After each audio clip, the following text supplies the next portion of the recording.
Did you see the ledger memes of what people were posting in the chat? Ledger definitely closes Ledger drawers with his hips. Dude, I listened to a podcast where he defended it. He's like, everyone does that, right? I was like, I do that too. Yeah, for sure, man. It's like Ledger's the kind of guy who says after a rain, the plants really needed this. Yeah, I saw that one. Before we jump into the app, quick reminder that nothing on Bell Curve is financial advice. Everything is just a meme. Hope you guys enjoy. All right, everyone, welcome back to another roundup of Bell Curve here. We got Michael's 1 and 2, Yano and Vance. What's going on, fellas? How's it going? Big night. Just Guys, staying up, watch the merge, hit the tub after the hot tub after all the festivities. the tub. we're honored that you dragged yourself out of the tub just for little old us. Listen, no better way to celebrate. Get some of the boys in the hot tub. But yeah, it's been an awesome 24 hours. I was also saying I thought it was the most anticlimactic thing you could possibly celebrate, where everybody's huddled around a laptop waiting for the first block to finalize, and then it does, and everyone's like, "Cool, high five." Everyone kind of slapped their knees and all right. But isn't that kind of what all Isn't that kind of all celebrate? It's like New Year's. Think about New Year's. It's like, all right, it's like 11:59. All right, it's midnight. Totally, Kind of like a block. At least there's fireworks for New Year's. That's true. Yeah. Yeah, get to see it. great, You get a nice visual of the ball drop. Speaking of balls dropping, there actually were some fireworks post merge. That's right. All right, that's the last time I tried to do a segue on the show. Balls dropping. Okay, bro. Okay, bro. All right. Let me pull this chart up. All right. So what do you guys I mean, there was a lot of speculation going into the merge about what was going to happen. Obviously, things are lower. Vance, I know you said in our chat leading up to this, we just need a couple more liquidations, then it's up only from here.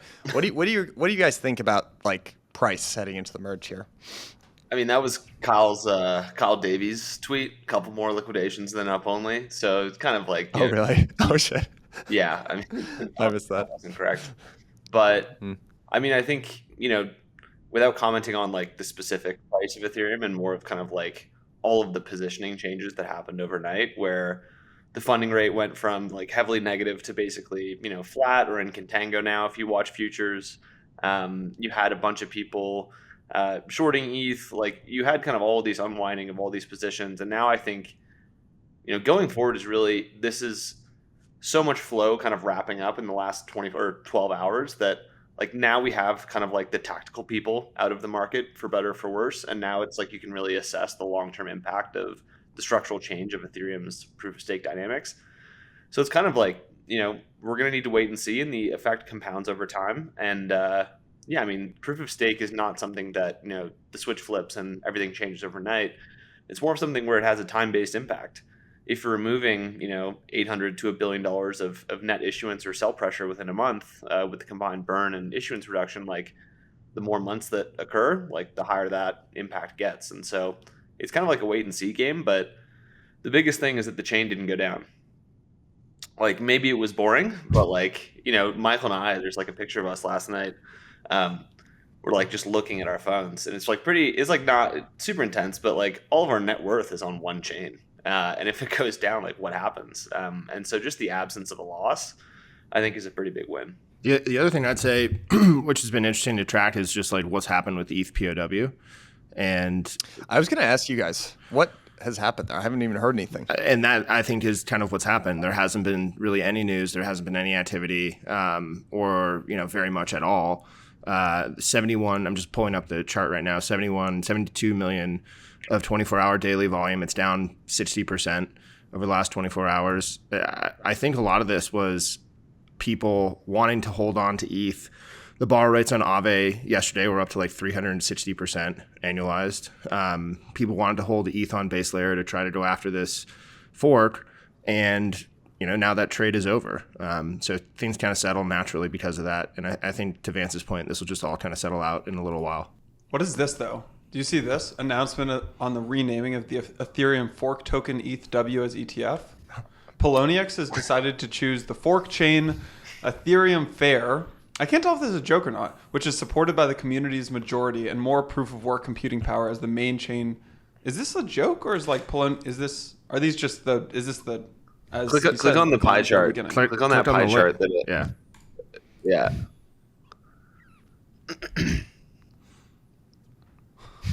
I think this is something different. All right, so Yeah, so look, so this is not a fork. This is like Justin Sun just like doing funny money things where he's like, okay, the Bitcoin people get this much, the Doge people get that much. I don't know why this is called Ethereum Fair. This just seems like kind of absurd and like a sideshow. Justin Sun just like always delivers on just like Sun doing stuff. Things like this. So not super surprised. Yeah, good luck to everyone who holds Ethereum Fair. I know, I like things that are fair. Sounds good to me. Sounds nice. I like the branding. Sounds nice. Middle Sounds of the bell fair. curve. Who better than Justin to make things fair?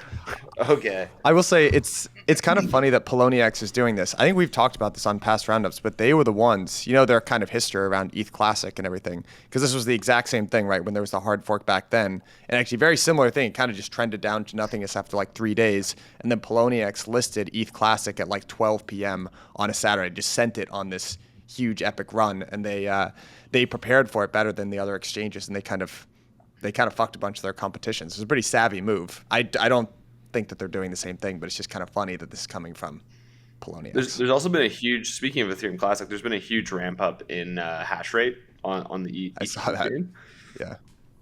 I don't know if it doesn't seem like that matters at all. It just feels like the miners are figuring out what the kind of next thing that they're doing is. But good luck. This was my favorite part of the merge. Here, I'm going to share the screen again. Is if you're watching on YouTube, you can see this is like the stories from mainstream media about green ETH. This has just been, it like didn't hit me. I would say. I think going into the merge, a lot of people are talking about like structural differences and like supply and demand and like the differences and just like proof of stake versus proof of work, and like it didn't. I think the narrative didn't really, at least for me, I didn't realize how strong and impactful the green ETH merge would be, green ETH narrative would be. And it was just interesting. I was looking at like how mainstream publications covered this. You have CNN, the world's second biggest crypto, just got a lot greener. You have The Verge, ETH will use a lot less energy now. Forbes, here's what you need to know about the hotly anticipated upgrade turning the crypto player green. Politico, right? The list just kind of goes on, like green crypto, Ethereum wins applause in Washington.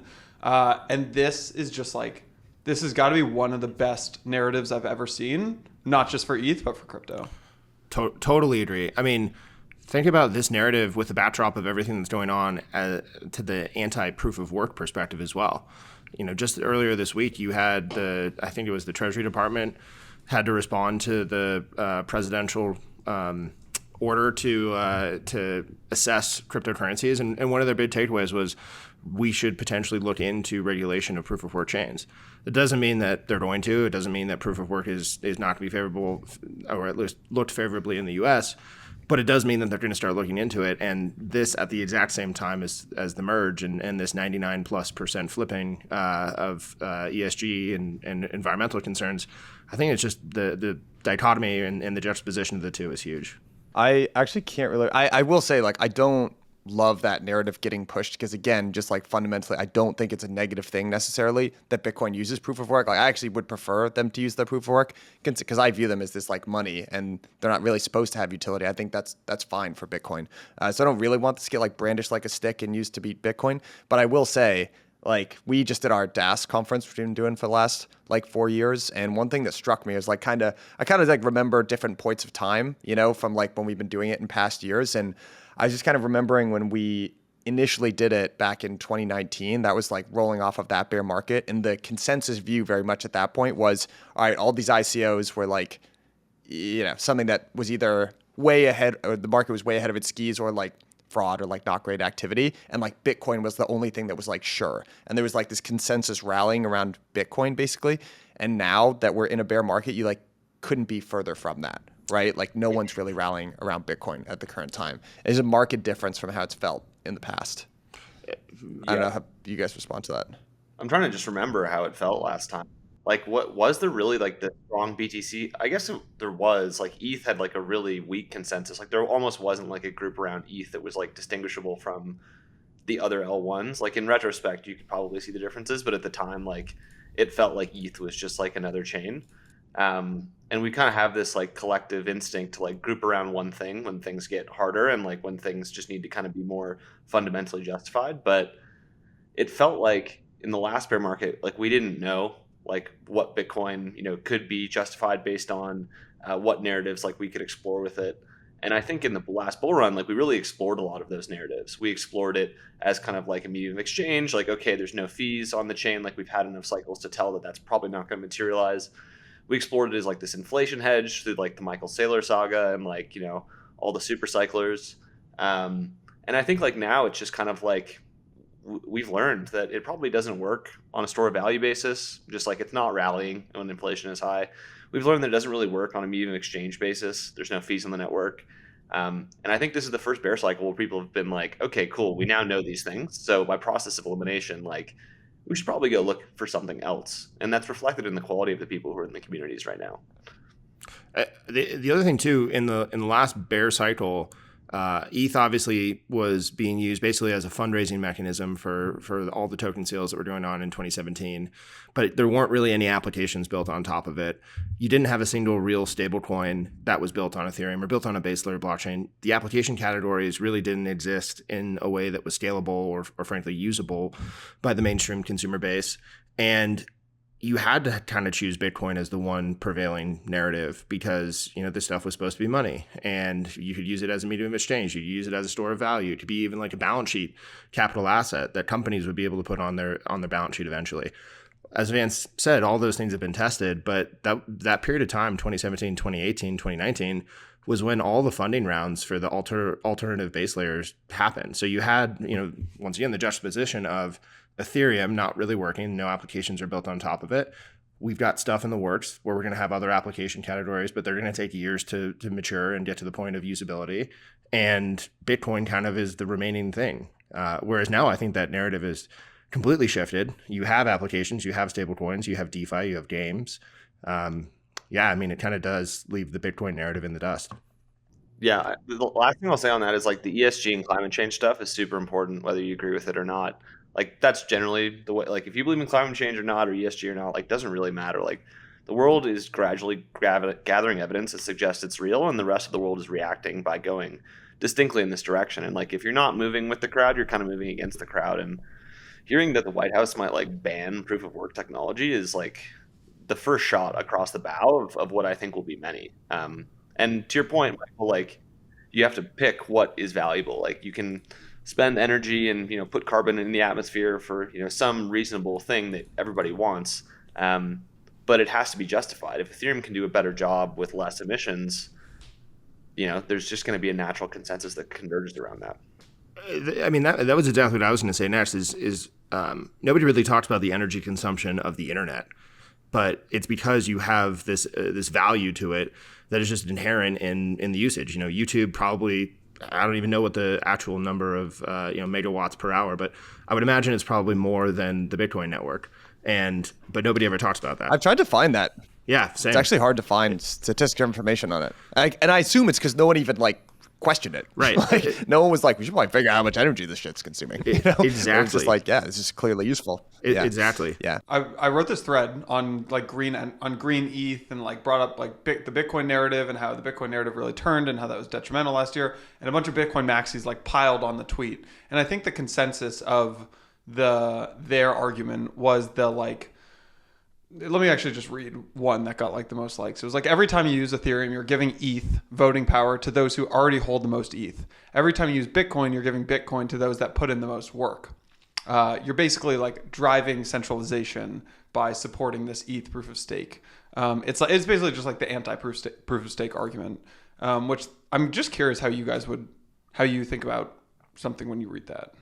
What else has centralizing tendencies? Running large proof of work electricity miners that are hooked up to an electricity grid. You can't just do that in your backyard and realize any sort of economic efficiency where the cost of the Bitcoin will be less than what you can actually sell it for on the market. It's naturally going to go to these places like China, these big industrial farms. Michael and I, one of our first investments out of Framework, and this is something that we obviously pivoted away from, with retrospect, was CoinMine. And, Farb's great, shout out to the team. it's just like an idea that didn't really work. You can't do at-home mining and have the same distribution of economics as you can with a proof-of-stake system. It's just like much more costly and much more computationally intensive. So I don't know, like, who do people think are like, running the Bitcoin chain? Is it like a bunch of people with like hydroelectric dams in their backyard? It's just like not happening. So I just don't find that to be like very logical. I remember we had a coin mine in our office, throwback coin Yeah. mine. It was a good idea. Those were some pretty looking rigs. I've got one in my closet. They look like an Xbox if you've never seen it. It's I got my dad one for Christmas. Our COO Julie is actually a helium whale. I always make that joke, but she bought a miner like super early and made like a bunch of I was there when she bought it, and I was like, I can't believe you're buying. I made like, I don't know if you can see this one one. on me. This guy down there. I've got a hotspot. I've made like 27 cents from it. I was going to say one of the people on our team bought a helium miner, started mining it, and made 3 times his money by selling the miner, not by actually mining the helium network. Yeah, I made like a whopping 27 cents. I'm like, are you fucking kidding me? Yeah. Julie did better than that.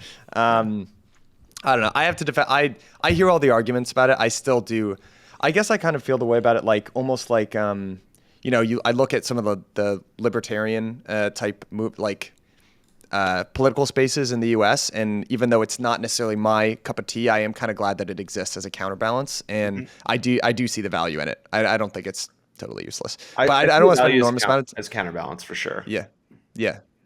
I want to actually get your guys' opinion on Cosmos. Actually, there's like a whole bunch of different ways that we could take this. Like, actually, kind of, depending on how you look at it, I know it's only, less than 24 hours, but it's sort of disappointing price action post-merge for ETH. But Cosmos has just like been on a tear recently. There's a lot of excitement around Atom 2.0, which there's kind of an adjustment around the monetary policy there, and a whole bunch of they've kind of teased what's going to go on there. And I guess they're going to lay out their whole master plan at Cosmoverse or whatever that is down in Colombia in the next 2 weeks. But I thought actually Delphi you laid out something pretty interesting, because they basically mark that as the next ecosystem that they're really going to invest in. You guys want to I know Vance, you had some thoughts on just what they wrote about and like how you kind of view the trade-offs of like building and investing in ETH versus maybe Cosmos and IBC. Yeah, I think the first part is like kind of the nature of tokens and both kind of like their economic and regulatory implications. So on the regulatory side, like we have actually pretty decent precedent that something can become as a base layer sufficiently decentralized to the point where that token, in the past week, this came out where Gary Gensler is allegedly open to having this regulated by the CFTC, Ether that is. Like you can get to a point where you're kind of like beyond the regulatory apparatus and you can operate as this decentralized network. And so that same concept doesn't exist for dApps. It doesn't exist for like derivatives exchanges or like money markets that you slap a token on. But if you have a token that secures the fundamental security of the chain, that seems to be some sort of like carve out or some sort of area where you have degrees of freedom to issue a token and have it be valuable and accrue fees from the network. And so within that context, like it's not surprising to see DYDX, a token which like doesn't have any real value accrual right now. All the trading fees go to a company, like shift its model to being a base layer chain so that it can actually have the fees that it generates flow through the token in a regulatory compliant way. I think that's one part of it. And I think the other part of it is like, from a TAM standpoint, like if you're building a base layer chain versus a DeFi app, it's probably arguably larger in the former category if you're really successful. So those are kind of the two things that I see right now. I think Delphi did a really good job of describing kind of like all the things that they want to have within like the superpowered DeFi app and like why it should be built on Cosmos. For me, I have a little bit of trouble, like seeing that fundamental case. Like their whole argument is like, it's going to be one big DeFi super app. It's going to be a universal credit account where you have derivatives and borrow lend and spot trading. To me, like I kind of can't see that versus just like an aggregator on an L2 with cheap fees, like rolling up all the existing protocols. Like why are those two things fundamentally different? So I don't see that argument as clearly, but I do understand the power of Cosmos. But it doesn't have to do directly with like, you can do things here, which you really can't do other places. I don't think that's necessarily true. So one of the other takes that I think Vance probably shares some of the same perspective, but to kind of riff off of what he was saying on DeFi, I actually don't think that their argument should be focused on DeFi for having Cosmos be the central application category, or sorry, having DeFi be the central application category built on Cosmos, I actually think a better model might be games. And basically the argument here is, I agree. I don't think that we need individual blockchains for individual applications for DeFi. But I do think that having individual blockchains for games allow you to have the transaction throughput to where you'd be able to actually have millions of concurrent players playing on that blockchain. And you can control the economics, you control the security model, you control the token economics to the point where gaming actually has the necessary throughput or the requirements for throughput to where this model actually might be the best use case for that concept. And yeah, I think having an aggregator on existing protocols versus a single monolith is probably the way that DeFi goes, whereas games, I think, is actually completely separate. Super important point. Just I want to add to what Michael just said. So right now, if you look at all the games, they're launching on like Polygon and Immutable and Solana, and like first time game developers like trying to pick a chain, they don't really know which one. They're kind of just going whatever way the wind blows, wherever they get like more incentives. But a lot of these chains have like fundamental scaling thresholds that they can't really get past. Like Immutable X is 9K transactions per second. If you get one, like Dark Forest blew out the XI Gnosis chain and like completely used up all the block space and halted the chain, like there's a really good chance that not all games can actually live on the same base layer. Like they're going to actually just like need to be on their different app layers. And so right now all these games are building on these base layers, but it feels like it's going to be a short hop from like, we're a successful game, we have a token, we don't know how it accrues value. Okay, cool, we're going to go build an app chain. And I think that's like more of the bullish Cosmos thesis than the DeFi one. But yeah, DeFi or Delphi Labs says that they're like only focused on DeFi, so it kind of makes sense that they're focused on that. They kind of mentioned gaming in their post, but they definitely didn't go into it. Whereas I think it should have been the converse.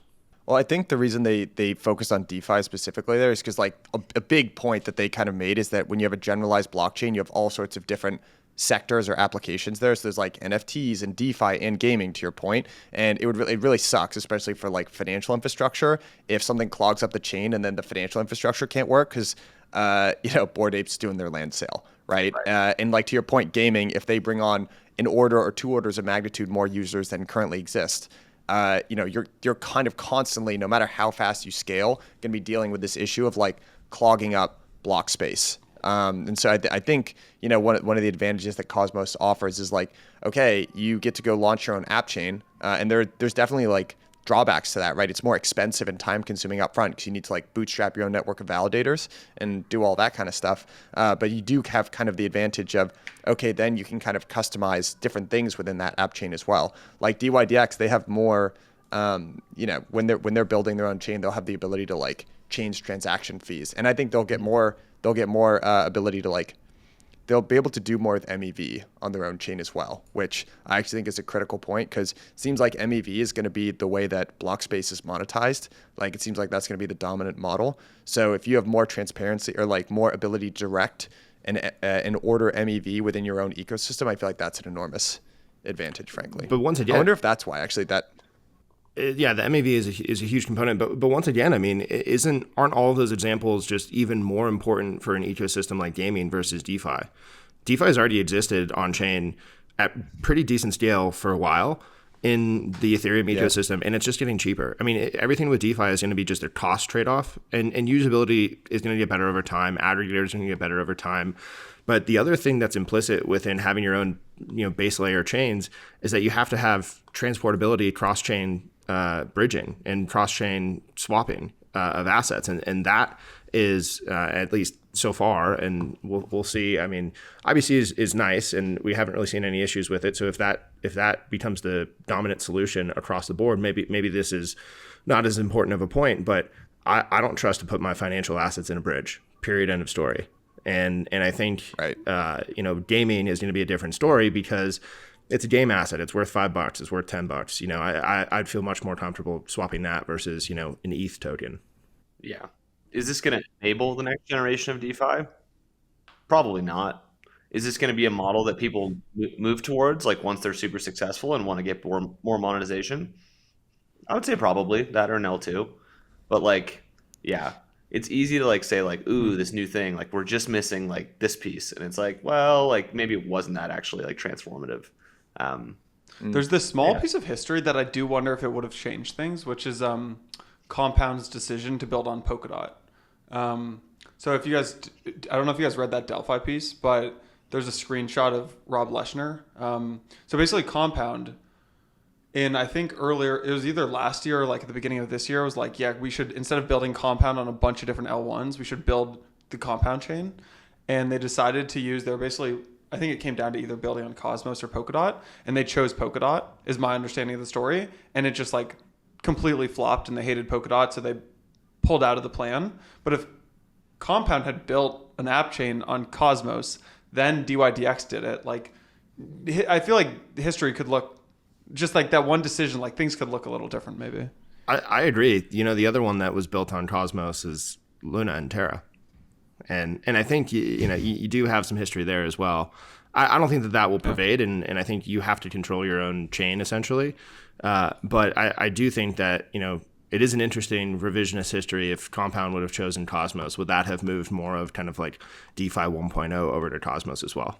We've had a couple of portfolio companies have really bad, like, like having to pivot away from Polkadot, and like not trying to dunk on Polkadot or whatever, but I just think it was the first to kind of conceptualize this app chain model like at like scale and like raise a bunch of money and really bang the drum. But it feels like the developer experience is like Tendermint versus Polkadot, like totally different developer experiences. But also the parachain model just doesn't really seem to really resonate with people. If you're building something that's supposed to last forever, why am I having to re-up my rent every 6 or 12 months?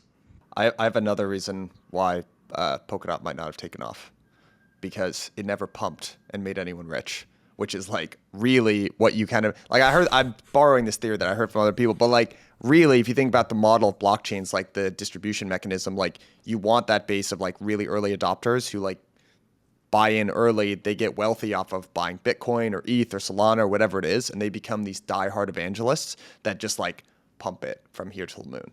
And like I do think, and like there are like the common theme of these like kind of VC ghost chains is like they set the price way too high, they got all the gains, and they never got any of those evangelists, even though the tech might have actually been really good. Like it's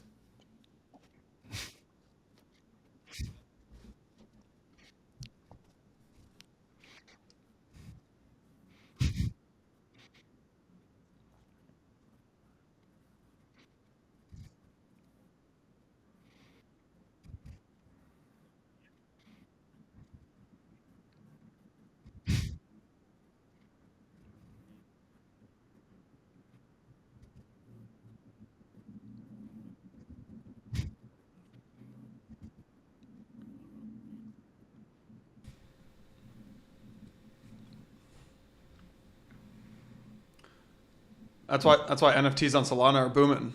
That's why NFTs on Solana are booming, and it's with the Gen Z crowd. No, I'm not even kidding. Like the Gen Zs go crazy for Solana NFTs. They Or love so I you're a heard. poet. That rhymed. You're a poet, I'd be curious to like get a sense of how you guys think about the model, like even the revenue model for even like an L1 blockchain. Because I think it actually plays into the like generalized blockchain versus app chains. Because I think if what like ETH is trying to do is sell block space, if we can agree that that's kind of the business model for Ethereum or other layer ones, then the other question is like, how do you monetize that, or what is the correct fee structure for monetizing, or what is the market going to accept? So like to give you guys an example of kind of what I'm trying to get at here is in traditional finance, right? The way that fees get extracted from connecting buyers and sellers has gone from just like, hey, pay $5 or pay like $100 or whatever to like buy or sell this stock down to zero, and now it's ostensibly zero trading fees, but a similar amount of money is still getting extracted from doing that. It's just kind of hidden in payment for order flow. So I kind of feel like the model of blockchains is you're selling block space, but the way that that's ultimately going to get monetized is this like sort of known, like sort of hidden MEV, right? Because that's the ability to like order transactions within that block space. Do you agree with that overall model or no? So generally agree with the overall model. I'd say one of the discussions that we have all the time is it's not really sort of what's the business of the base layer blockchain. I'd say what's the user experience is sort of the bigger question. When you're talking about payment for order flow, Robinhood versus commission fees for a traditional brokerage, that feels like probably the right direction for where retail flow will go. You're still getting paid, or the blockchain is still getting paid for those transactions. It's just getting paid through an indirect model. And, for things that are higher value, higher costing, you're probably going to have some fee associated with it, just like you would expect if you're doing any other type of transaction that was high value or complex or of the like. And so I think generally, you're going to see fees go down, revenue go up because of that, because you're also going to have new application categories that just become viable when you have lower transaction fees. If you decrease the dollar transaction fee on Ethereum from $1 to 10 cents to 1 cent, I would assume that at each one of those breakpoints, you would have more than a 10x increase in the number of transactions, and therefore revenue would be higher at each one of those price points. Yeah. Have we talked about the Arbitrum and Optimism MEV models? I feel like we might have. I was actually gonna. I don't really understand how it works on the layer No, two. can we get into that? Yeah. Can you explain that? So they kind of they take opposing ideological positions on MEV. The Optimism camp basically says, they kind of phrase MEV like this. MEV is like a small tax on every user transaction. We take that small tax, we put it into a communal pot, which we manage, and we use it to fund public goods. We use it to fund development for the chain. It's kind of just like a tax that we put. It's kind of like how the government just taxes you. And we're going to use it to build all the infrastructure and make the chain better. So that's the Optimism perspective. The Arbitrum perspective is the polar opposite. MEV is bad. Taxes on users are bad. We should do everything in our power to avoid this happening. And so they have this fair ordering, fair sequencing model where they basically try to eliminate all of MEV. And that's not going to be their model, and it kind of begs the question, well, what is their model, especially when their token isn't being used for gas? And that's kind of like a TBD. But I think the thing also too, so those are the two differing, ideological positions. The ETH position is even more nuanced with MEV. The ETH position is basically MEV is bad. You should optimize your apps to basically not have quite as much of it. But if there is MEV, we're just going to give it back to people who are aligned with the community, aka those people holding and staking ETH. And so that's yet another position. I think the things that we think about when we think about MEV are apps were so poorly designed in 2020, 2021 that we've learned lessons, and they're going to get a lot more efficient, specifically on the MEV side. And you have MEV as kind of a category, and that kind of really directly relates to things like AMMs and just higher latency transactions that happen on chain.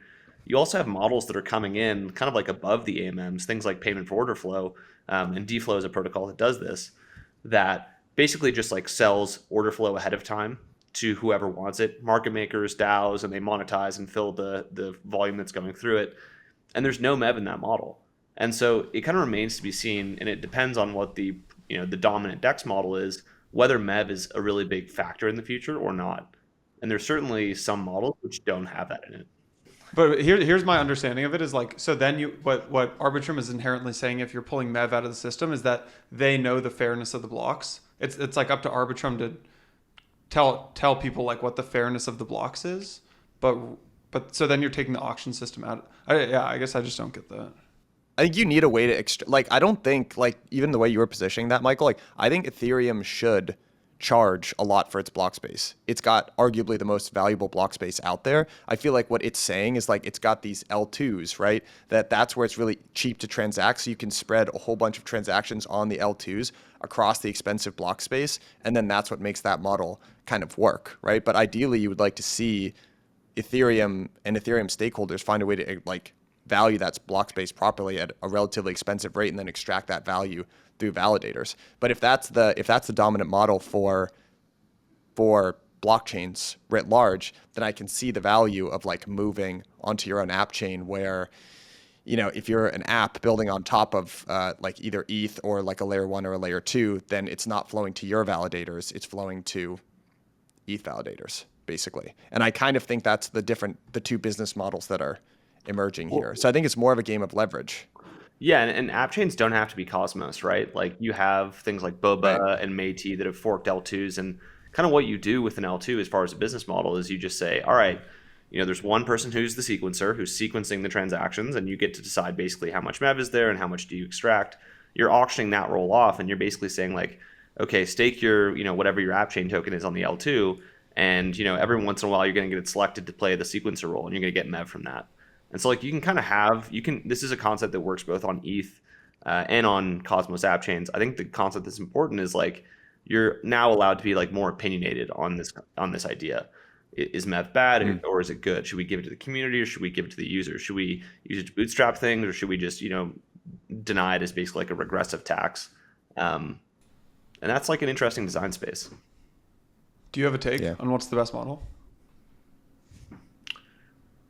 I think they're like really unique. Like I generally think that if you gave someone $1, or if you gave like some really high quality capital allocator $1 that could make their lives better by investing that, they'd probably realize more value out of like the latter situation, where someone is like kind of like taking money from them a little bit and using it to plan and execute long-term strategic goals that could make their lives better. Like that's the model that I feel like I'm most philosophically aligned with. The last point about MEV, and this is like orthogonal to what you just asked me, is like I feel like there's a strike price at which MEV turns back on. And so like if you've ever traded in coins on crypto exchanges, like like below a certain price, the liquidity gets worse just because like the market makers kind of turn off and just say like, I don't want to do this anymore. With MEV, it's kind of like the same thing. If we have enough volume, if the prices are high enough, like these MEV shops turn back on, they start competing against each other. Like they're sending all these super high gas value transactions that are failing. They're adding fees to the network, even though they're not really subtracting anything. Like there is a strike price above which MEV turns on a lot more. And I feel like we're like below that right now. So that's a take, I guess.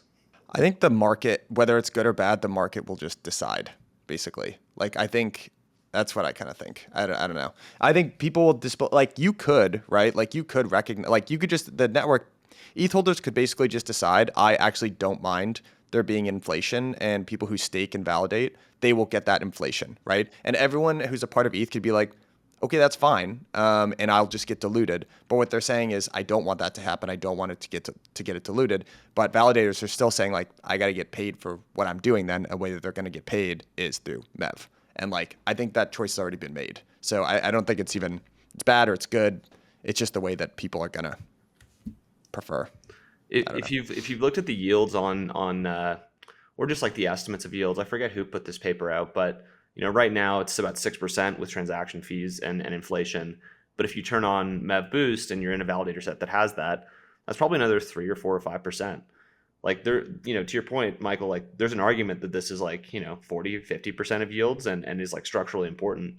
And it's crazy to think about because like last year it was so much crazier and like MEV was so much higher and like, you probably would be yielding like 20, 30, probably more than that percent when that was like at its height. So it can become really meaningful. And yeah, like we didn't even really know MEV existed until like a year ago. Like it was kind of this thing that like people talked about, but like no one really knew what the deal was. And then Flashbots and that dashboard just like blew the door open. All right, I wanna pivot away actually to talk about. There was an announcement. There were a couple big pieces of news this week actually. One was came from Rob Leschner over at Compound Treasury. So I actually want to connect this to a story that we covered a couple of weeks ago. But Compound Treasury just launched the ability to borrow. They've already so last year they launched this institutional cash management solution, and that's powered by Compound Protocol. So Treasury is the thing that's building on Compound the protocol, which offers 4% APR on USD and USDC. Starting today, I guess yesterday when they rolled this out, was the ability to actually borrow from Compound at like a 6% APR, and you can borrow USD or USDC. They've got a partnership with Circle on the back end as well that they help them source the USD if need be.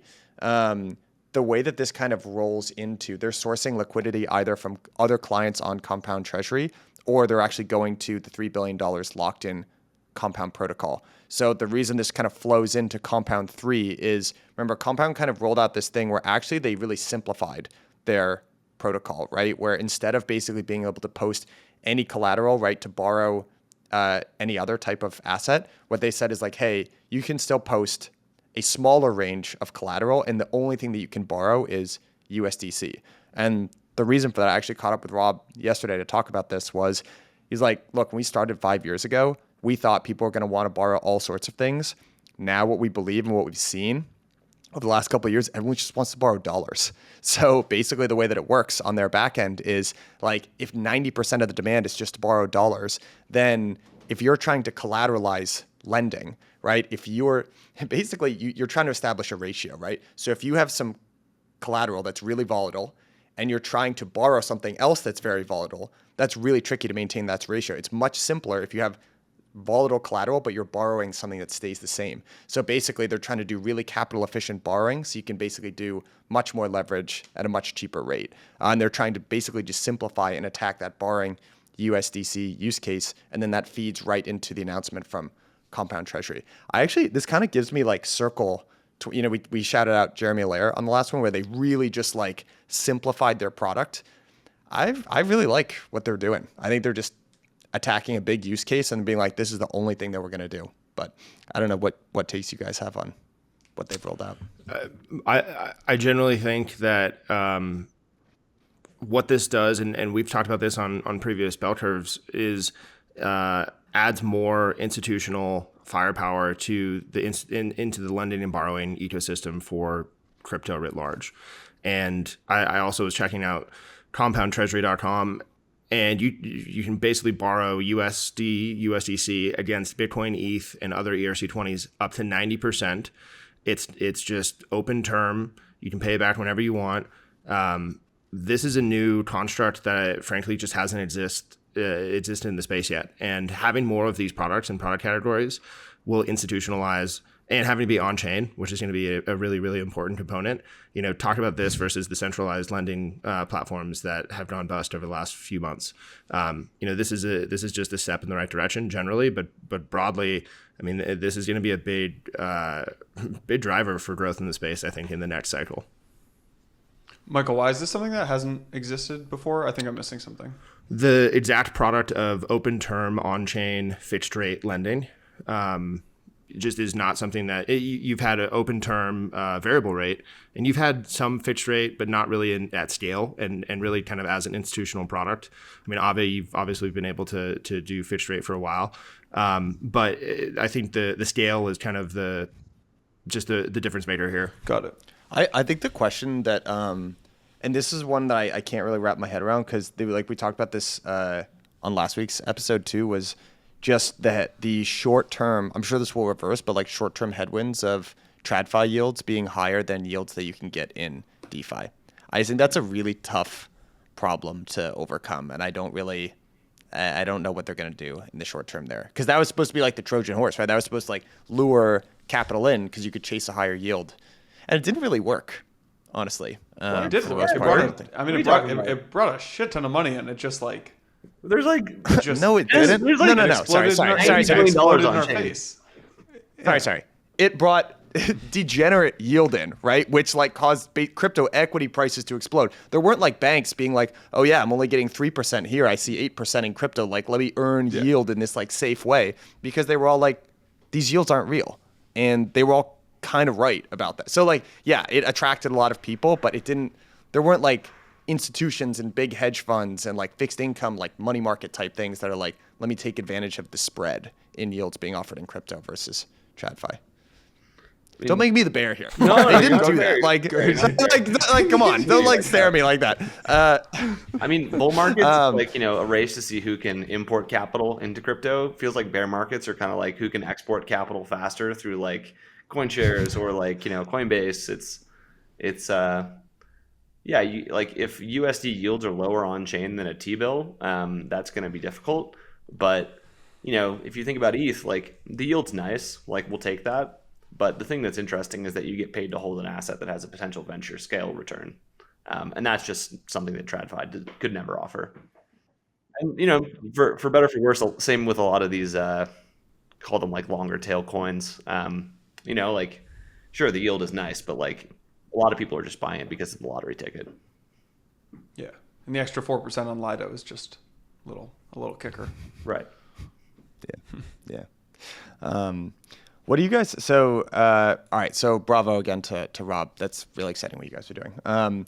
I get in terms of governance proposals, it was a super light week actually. But there was actually an update too. So we talked about this. Coinbase institutional rewards. They submitted a proposal on Maker to actually take some of their PSM, some of the USDC that's just sitting in the PSM, and basically custody it with Coinbase and earn 1.5% on that. So one thing that I didn't understand when we were talking about it last week, but like looking deeply into it, like what they're actually doing is there's Center Consortium, that's the issuer of USDC, that's a partnership in between Coinbase and Circle, and there's a revenue split there. So the 1.5%, we pointed out that was below like what you could get. Like Fed funds is going to 4%. We were kind of like, how is 1.5%?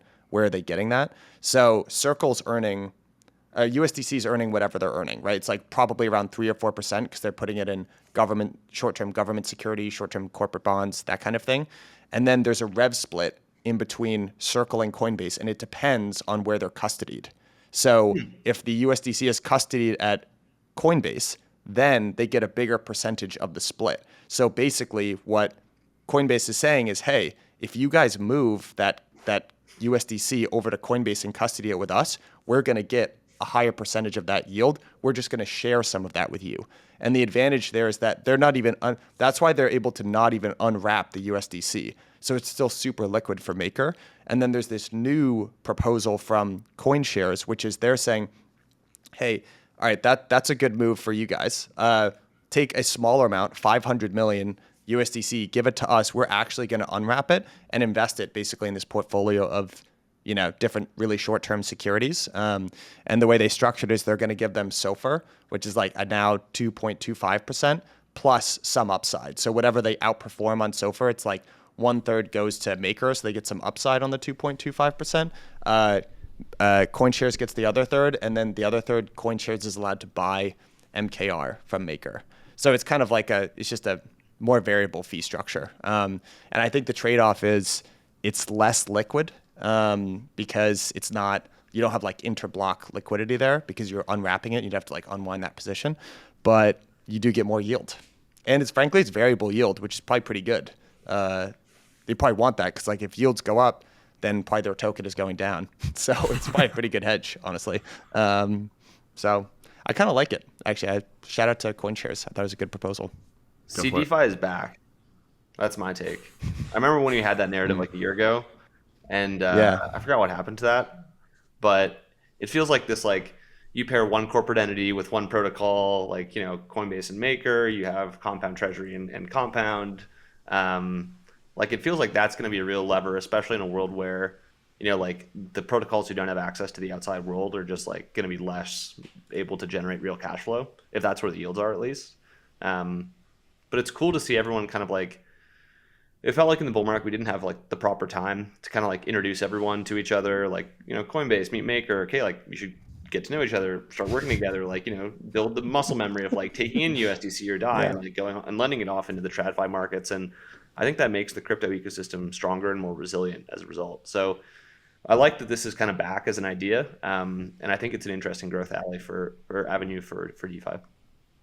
Anecdotally as well, I mean, we've been seeing a lot of pitches recently in the direction of what we've called before, public permission DeFi, where you have some regulated institution that, or set of institutions that are going to be wanting to build into the DeFi ecosystem.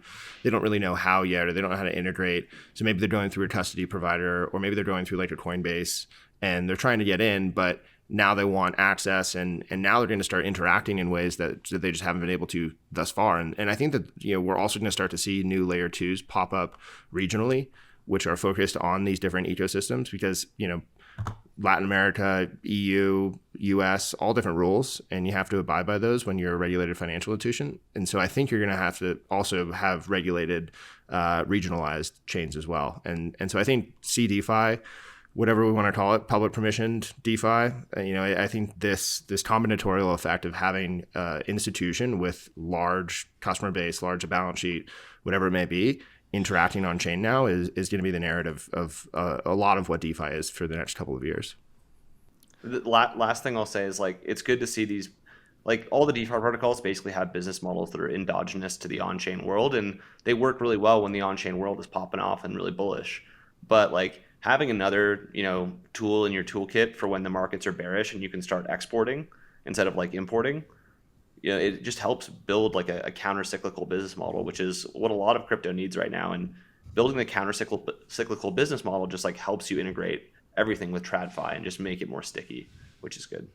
I would say, I think one of the other benefits of this in general is like they probably should have been doing this stuff but it's like during the bull market, right? I mean, who has time, right? Like, why are you trying to eke out 3% on your treasury?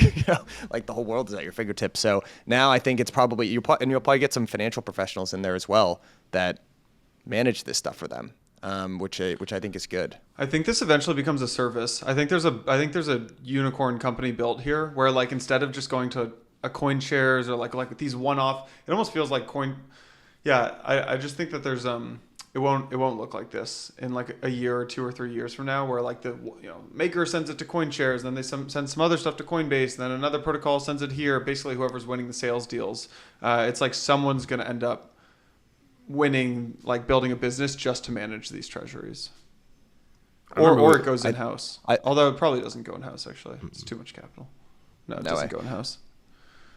No, I bet Circle launches or someone else launches tokenized treasuries. We told this to Circle's product team like a year ago, right? Like Circle should definitely do this. Because that's what you want. You would rather have that. Like you'd rather actually have, because there's all like indirect, right? Like Circle's like internalizing, they're managing that like off-world and on-world connection. But really what you'd rather just do, and they're earning all of the yield for that, which is like amazing for Circle, but people are going to look at that and be like, I want some of that. So basically what someone's going to do is either launch a competitor to Circle, or if Circle could get out ahead of it, they should just do what they're doing with stablecoins, but for treasuries. And then they should just manage the liquidity in between that. And that would be like an amazing business, I feel like, for them, if I were them. But would that need to be a regulated product? I would imagine. But that's where this is all going, right? Like this is all going towards permissioned DeFi. Totally. I would guess. Or at least a large swath of permissioned DeFi. But, yep. Parts of it. But I don't think would it need to be any more regulated than what they're doing at the USDC? Because they're just providing a portal for dollars. Once you get into money management, money markets, like that's like extra bonus points regulation. Do those guys get regulated a lot? Money market funds, they pay attention to that? Dude, the people you meet who do that stuff, when they talk about regulations, it's just like they hate it. It takes up like 60-70% of their day. Yeah. But yeah, there's also a huge difference between, who is regulating dollars versus who is regulating treasuries. You're talking about the Office of the Comptroller of the Currency versus the SEC. Two very different conversations. Yeah, it's a really good point. All right, I've got actually the last two stories basically on the agenda are Fidelity potentially launching Bitcoin in their brokerages, and then Polygon partnering with Starbucks. I don't know. Do you guys have a preference between the two of those? The Fidelity potentially launching retail crypto. I think we talked to someone on their product team or something in like 2019, and they were like, "Oh yeah, next year we're going to be able to have retail crypto." It's like I feel like this product has been years away, or it has been a year away, 4 years, and it's great to see it come to fruition. But yeah, tough to have it come to fruition in the bear market. But it's hilarious how this all got leaked, which is Mike A Novogratz. little birdie. Dude, that's all right, let's set the scene. He's like Christmas party saying random shit to people. Yeah, seriously. Getting tattoos, blowing up people's spots on stage, like, oh my God. But he said this on stage at Salt. He's like, a little birdie told me that Fidelity is potentially launching crypto on their brokerages. It's like, dude. And then he tries to back out of it, where he's like, well, I hope the birdie's right, but I don't know, the birdie could be wrong too. This birdie's highly unreliable. But Jesus. What do you guys? That would be a pretty big deal. I'd like to give Fidelity a little bit of credit. Like, I know they move super slowly, but they also, in terms of like a big regulated institute, like they manage over $1 trillion worth of assets. Like, they've done a lot, I think, for advancing the legitimacy of this entire space in the minds of the greater world, but certainly finance in general. It'd be a huge deal if they rolled Bitcoin out. When I think it is Bitcoin, by the way. Yeah. Is it crypto or is it Bitcoin? No, it's just Is Bitcoin. it that big of a? It's just Bitcoin. It's just Bitcoin. They're very Yeah. I think they will do ETH stuff later, but they are just Bitcoin. ETH is next I don't know. year. I think ETH is a decade from now. I don't know. I don't think this is as big of a deal as you're making it out to be, Mike. I mean, I guess it Just like I'll take the other side of that. I'll take the other side of because in terms of like retail brokerages in the US, it's like E-Trade, Fidelity. I'm missing one of them. It's enormous distribution. Basically, what you're saying is like this is like the third biggest distribution pipe, and you're going to put Bitcoin smack in the middle of it, and I think it's an enormous deal because that's basically the way Bitcoin has to scale. You basically Bitcoin have to isn't going to ask the scale question- through utility in crypto. You have to get people outside of crypto to like No, I know. buy Bitcoin. You have to ask the question of That's like, what is the percentage of people who use TD Ameritrade and E-Trade and Charles Schwab and Fidelity who want to own Bitcoin but haven't bought Bitcoin yet because they're not comfortable opening a Coinbase or Kraken or Gemini account? That's the opportunity for There a is lot, Probably a dude. lot. Look at the Yeah. premium. Look at the premium on GBTC. That is like kind of what fucked everything up, right? That's like the whole. That's the whole thing. Yeah. now there's a big discount. It's like Nobody's buying that. this is like a product for like nobody's buying that. my uncle. It's like for the Literally thought of my Yeah. uncle as well. Like, a guy who I've like tried to my get set up uncle a will Coinbase eat this account. up. No, Yeah. I've tried to get him to set up a Coinbase account for like 4 years. He refuses to do anything that isn't through like the Morgan Stanley wealth management platform. Actually, you know what? If Mike was 20 years later, this product would be. For I was him. gonna say that's why This because is I for also the- don't this is love for the figuring old- this shit the out. Old man Mike. Yeah, 1000%. This is me in 5 years. But like I think that's how most people are. I think you should be judging it based on like how transferring most his people are. Bitcoin out of Coinbase and putting it on Fidelity. I am thinking about my dear old dad, honestly. Like my like whenever he has to like make a transfer, on his account, he's like messaging me like, am I doing this right? And it's like, that's how most people are, I think. I buy that. It's I don't fair. know. My my- dad still uses the local bank, the local like town bank, because he's able to get on a call with them when he wants to do something. That's awesome. Yeah. I mean, my visceral reaction to any announcement of like, oh, this institution is coming into crypto, like has just historically been a nothing burger when all is said and done. I'm hopeful that this is not that. This was probably one of, if not the biggest potential financial providers or potentially getting into the space. But yeah, just historically, like my visceral recall is, great. The what was it called? The Enterprise Ethereum Alliance, and all the institutions that were coming in. Yeah, it just is. It's tough to see sometimes. I mean, I'm with you on that. It's never one thing. It's never one thing in a silo, right? It's all these things just end up compounding on each other. So, I have a question. Exactly. I actually have a question for the two of you guys. When someone, comes up, and you probably get a lot of pitches like this, right? Like, hey, I've got this idea, real estate on the blockchain. I mean, how do you guys respond to stuff like that? Do you think that, first, do you think that eventually ends up happening? But the reason I'm asking is, again, just because we had this conference yesterday, and I was getting almost like this visceral sense of like deja vu where, all this stuff that I hadn't heard in like the past 2 or 3 years. But it's basically like new iterations on blockchain, not Bitcoin, or enterprise blockchain, or whatever it is. And it always kind of resonates with new people who haven't been around and heard that before. So I'm just curious, like how you guys respond to when those sorts of ideas get brought up. So I don't think it's not going to happen. I think it's just a question of when and how. We had the whole security token concept, whenever that was, 2018, securitize, harbor. That model definitely was tried, but I don't think you had the capital nor the scale to pull that off. And frankly, that was also at the time when you're talking about securitizing, as we're talking about, like mortgages and commercial loans that were going to yield you 4, 5, 6% when you've got Wi-Fi and all these crazy DeFi summer token economics happening in the background, and you can get thousands of percent APY, right? And so you kind of have to choose the right market cycle and the right customer base.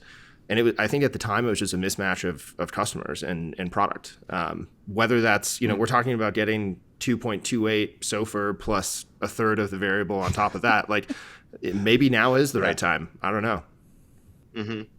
Yeah, I think the other thing is like, if you see 100 pitches, now our job is probably like the first thing we do is disqualifying 80, just based on like, you haven't really thought through this idea maze. You haven't really thought through like how complex the regulatory implications are. You haven't really thought throughout like how competitive the vertical is.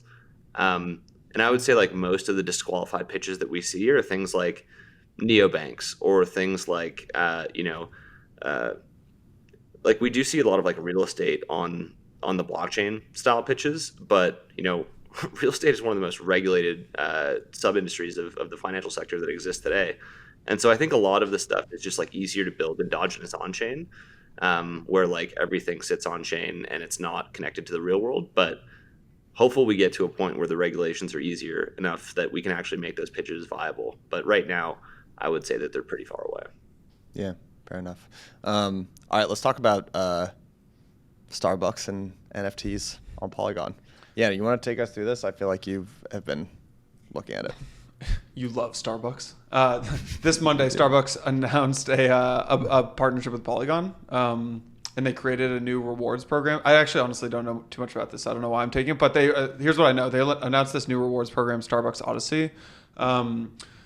Starbucks rewards loyalty program members and Starbucks partner employees are going to be able to earn and purchase these NFTs, which Starbucks is calling journey stamps. I think and it's built on Polygon. That's what I know about it. But I think the important thing to think about here is just I think it's fascinating that Starbucks is doing this. Starbucks is not just a coffee brand. They are one of the biggest financial institutions in the US. They have $1.6 billion in deposits just sitting around. They use that to, they don't have to go borrow when they want to go build a new place and they want to do a huge ad campaign or upgrade equipment. They don't go borrow from a bank at 2% or now 5% or whatever it is. They dip into their $1.6 billion in deposits, and the deposits come from their rewards program. So their rewards program is really interesting. They rolled out basically in 2008 a loyalty program with physical cards, and then in 2014 they rolled out the mobile app, and they put the gift cards onto the mobile app, and you get 1 star if you purchase something. If you I think I don't really go to Starbucks actually, but I think it's if you purchase something at Starbucks you get 1 star, and if you purchase something with royalty points you get 2 stars, and then the stars get you things. So then you're heavily incentivized to use your royalty points. So then it's hey, just dump $100 into Starbucks. You're going to spend $100 this month on Starbucks. You'll get double the points if you're spending your royalty dollars essentially.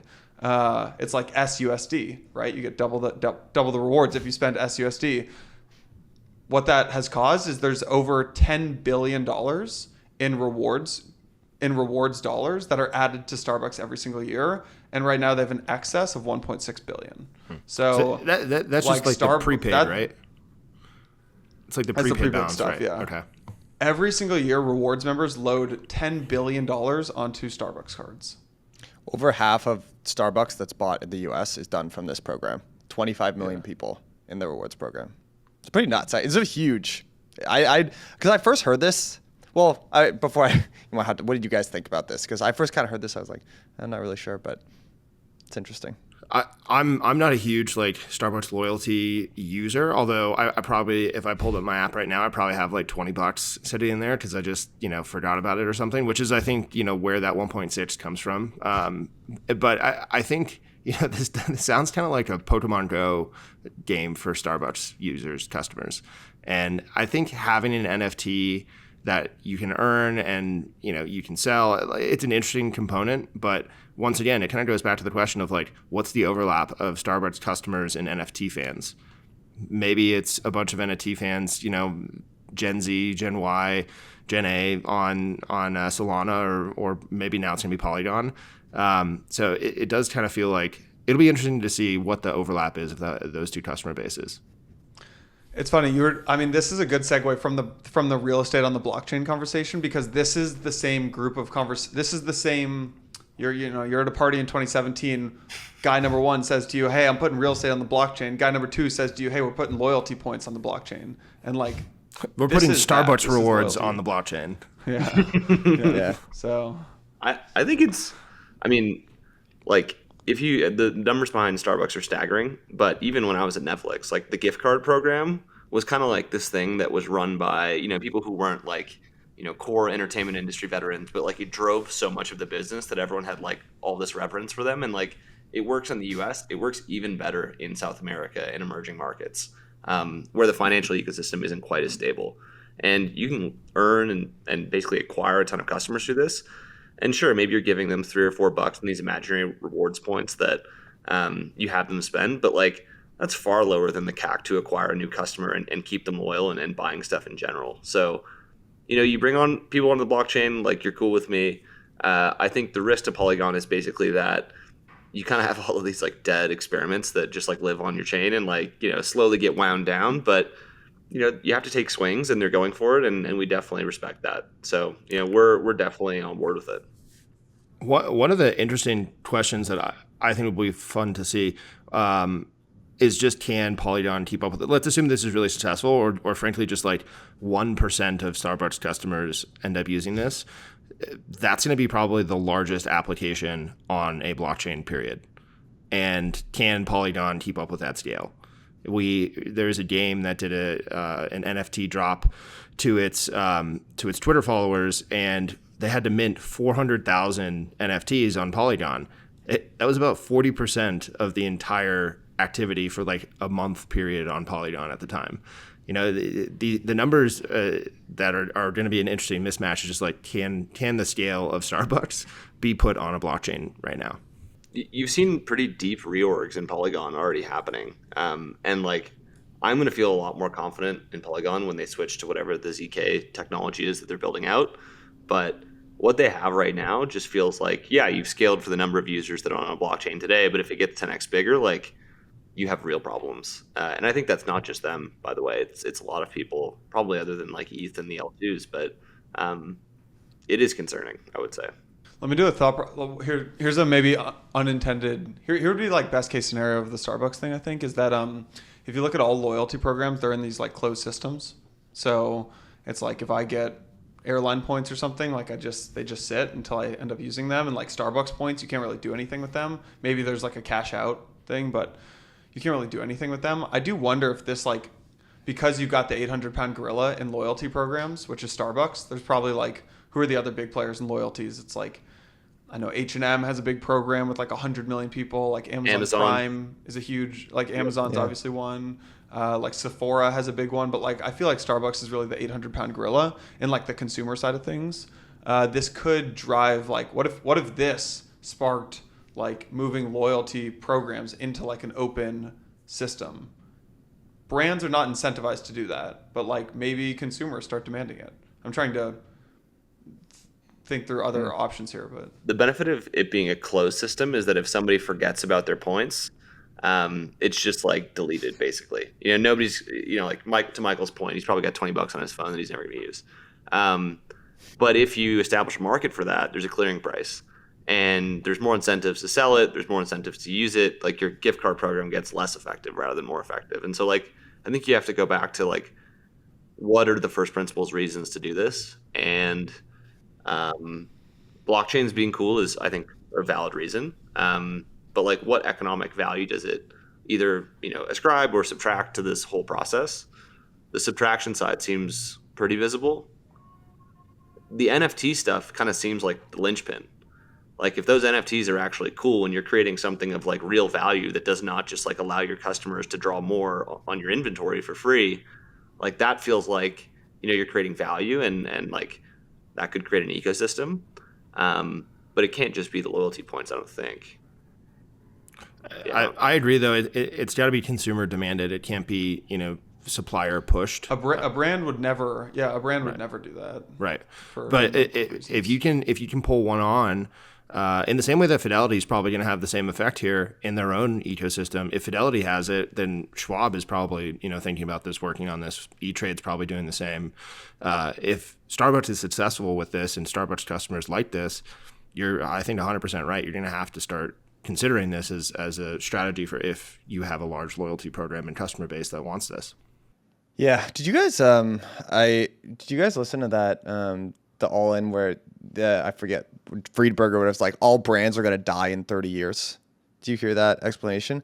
I actually thought it was kind of an interesting exercise. I'm not sure if that was a pretty hot take, but like it did kind of make me think, because I was also thinking, I think a lot of it comes down to like the NFTs, and if you actually read the text on like Starbucks press release, they're like users can go through fun quests to like learn more about coffee and Starbucks history. And it's like nobody wants to do that, Exactly. But maybe it could work for Nike, honestly. And you know what? Actually, who's actually basically trying this at there's another Odyssey that's going on right now. That's the Arbitrum Odyssey, and that's about to get restarted. That's a really interesting example of like old world and new world, right? They're kind of trying the same thing, right? They're trying to engage a user base and like get them to go and do all of these different things using NFTs.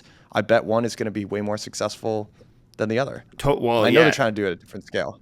I mean, the first Odyssey for Arbitrum literally broke because of lack of scale. So they had to go back and fix it and make it better to be able to keep up with the scale. I just once again question, do you have a product customer mismatch? And with Arbitrum, obviously you don't, because you're talking to Web3 native potential customers and users. With Starbucks, you might have some overlap, but it does feel like your kooky aunt and uncle being like, hey, I'm cool, I'm on the blockchain, and it's kind of like trying too hard sometimes. If they can do it in a cool way and consumers are enjoying it and like the NFTs, I think it'll be interesting and could have massive effects pulling in other brands. But yeah, it's just a question of can they pull it off for this customer base. Did you guys see the Coinbase launched? They basically took a page out of Uber's playbook and they made it extremely transparent. They're like, hey, here's basically a map and you can see how politicians in your area think about crypto. Just going to throw that out there. That was a genius move. I love that move. It was awesome. Me too. Hats off to Brian and the team for pulling that off. Hats off. Yeah. I think they're the good guys. I wouldn't say they haven't done anything cool. Me too. I generally conceive of them as like the good guys. I mean, they're definitely fighting the good fight. Yeah, they're doing the Tornado Cash people. They're doing this. They're putting money behind political efforts. Like, all right. Well, now I'm feeling bad. Now I'm feeling bad about my statement. I rescind it. I'm ashamed. Can I show The you Tornado guys, Cash is cool, actually, too. That's good. Can we do memes of the week? Yeah. memes of the week. I just have a picture that I thought was really, really funny. You guys see the Avalanche KKR news? Yeah. Yeah. Avalanche is helping KKR put things on the blockchain. This was just like KKR makes history. We're preparing and building towards a future in which securities are traded on public blockchains. Web3's ability to manage digital identities. That's not even a meme. It's literally just an ad. Asset ownership. These guys are a meme. This is hilarious. This is like the most antithetical Web3 crypto image I've ever seen. I just love this. This is making me crack up. So Interesting selection. Yeah. Jane. That's an interesting shot. I'm trying to think of what the best meme of the week has been. Leo got a new girlfriend. She's 27, so inflation affects everyone, including Leonardo. That was literally going to be my meme. Back on the feet. Pretty good. good for him. Yeah, back on his feet. I do think actually I've only met Ledger. That was big. That was bad. Kobe met Ledger. Kobe's a really nice guy when you meet him in person. He's good for the space too. Even when he throws bombs on Twitter, I'm like, if Kobe ever comes for you on Twitter, just move to a different country and change your name. It's over. I agree. I thought that was kind of a heartwarming picture, actually. I thought that was really nice. I was like, they're meeting in person, Ledger just looks like the nicest guy on the face of the planet, honestly. They're both great. Looks like a good guy. Yeah. Did you see the Ledger memes? Of what people were posting in the chat. Ledger definitely closes Ledger drawers like... with his hips. Dude, I listened to a podcast where he defended it. He's like, everyone does that, right? I was like, I do that too. Yeah, for sure, man. It's like Ledger's the kind of guy who says after a rain, the plants really needed this. Yeah, I saw that one. Yeah, there were a lot of good ones. I do actually, just to return to the Coinbase thing for a second. I mean, that's just like a savvy move and everything, but I do think that's like a move really in the right space because like if we do want to move the ecosystem forward and everything, I mean, you have to get politics involved, right? I don't think it's a particularly smart strategy to just like flip the bird to everyone and be like, I don't need you and I can go live in the metaverse. Like I'll advocate for what I said a couple weeks ago. Like I live in America and I like living in America, and I think just engaging politicians and like, it sucks. Nobody likes to do this, but like playing the game is like the right way to move the space forward in the right way. I don't think the industry is flipping the bird and saying, we're going to go live in the metaverse. I think the industry is knives out right now. And, ever since the whatever that bill was last summer, or maybe 2 summers ago, I can't even remember now, where, the industry basically got out the vote and started calling everybody, at least in California, like you couldn't leave messages on our senators' phones anymore because literally the inbox was full. And yeah. Like that type of That's stuff, great. I think was a rallying cry for what we need. And now you've got PACs being set up left and right for going after these opportunities. We like it. It's a movement. You gotta be behind it. You can't just be flipping shitcoins. There's more to it than that. Speaking of flipping shitcoins, do you see that Bored Ape is coming out with another NFT collection? Did you guys catch this? So G Money told me this. Do you know how many different individual pieces of NFT IP that Bored Ape has? Wait a sec. I think Did you mention 200? this? Someone Yeah, mentioned did you mention it's like 200,000 or something? 250,000? Like a ridiculous amount. Maybe I said this before. That's a lot of like. Do we need more? Yeah. Like, is now the right time? These are questions that I would be asking. But yeah, I don't know. I don't know if more land is what we need now. More metaverse land. More land. I feel like Still more selling land. for.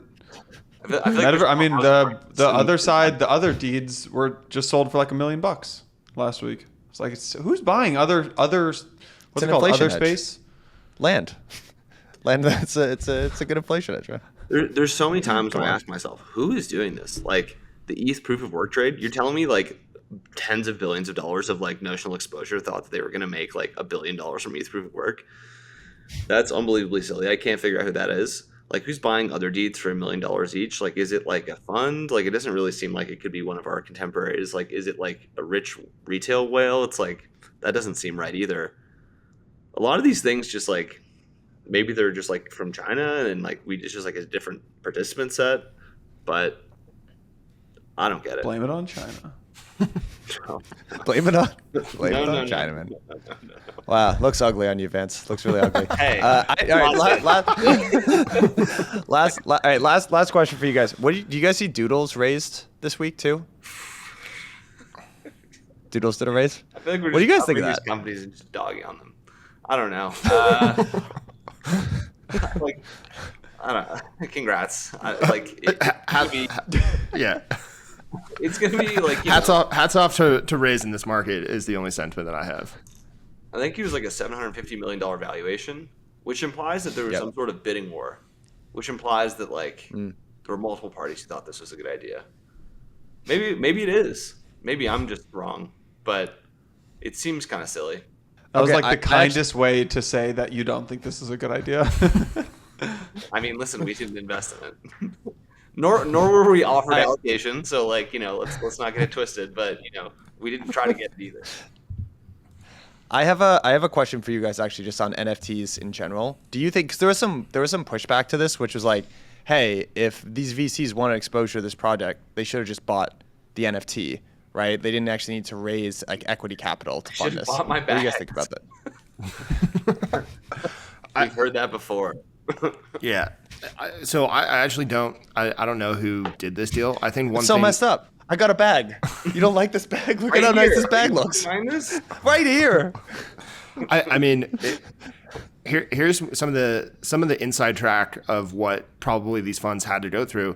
Many of these funds literally can't hold on to tokens unless you're a registered investment advisor. You can't buy tokens or token NFTs and hold them in your fund. So you have to buy the equity of the company behind it. And I wouldn't be surprised if that's the case here. And I don't know who actually did the raise, but depending on who it is, anyone can go on FINRA and look up whether or not they're an RIA. And that's probably more of the backstory. My take on this is that on what you just said, Mike, of people being like, buy my bag, like they should have bought the NFTs, is people are understanding what they're getting when they get an NFT. They are thinking that it is an asset that they are investing in, and the assets should go up. It is a consumer product. It is a collectible. Like when you buy a watch, you're like, I buy this watch because I like the watch. You're like, if it also goes up, that's nice. Like if you buy a Rolly and it goes up, that's nice. But like at the end of the day, it's a consumer product and it's a collectible, and that's what that's what NFTs are just consumer products. They're not these assets that should go up. And they definitely don't represent equity in the company. No. Like, let's say that Rolex raised a huge round, and you own a Rolex.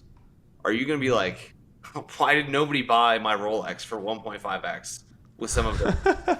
Doesn't make any sense. And so I don't think that makes sense for people to think in this context.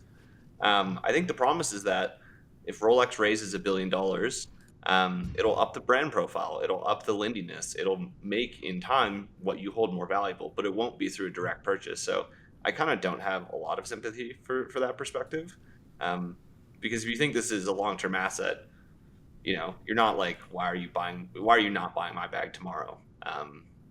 And that's really how you should be investing at the end of the day. Yeah. There's a concept in crypto that seems like kind of flipped to me, which is the opposite of like what you guys do, early stage equity investing, which is like you buy and you have like, you're very concentrated at the beginning, but then you basically get like a smaller part of a larger pie as things go on. And I kind of feel like there's this pervasive idea in crypto specifically where it's like, I should be rewarded for being very, very early and like keep getting a larger part of the pie. And I don't, not necessarily a larger part of the pie, but that like reward should continue accrue to me passively. And I fundamentally like don't think that's necessarily true, to be honest. I demand employment forever. I demand asset. You will pay me my money. It's just like, I don't understand that perspective. For us, it's always like, when you buy equity in a company, every single round that you raise after that round, you get diluted, or you have a chance to put in more money if you want and re-up, but you don't get anything for free. And generally, like, everyone is lined with, you have a smaller piece of a larger pie as time goes on, and you monetize through that. Having a larger piece of a smaller pie is just like, cool, you own 100% of zero, at the most extreme case. And it feels like that's where a lot of these things go, where if you can't think communally and build things from a value perspective on a community basis, like, nothing's really going to happen anyways. So I don't understand that perspective. Yeah. All right, guys. Boys, cheers. Some spicy takes we had this week. Enjoy Thanks. the rest of we'll let you get back to the tub. The offsite. All right, fellas. Get back See to the you guys. Peace.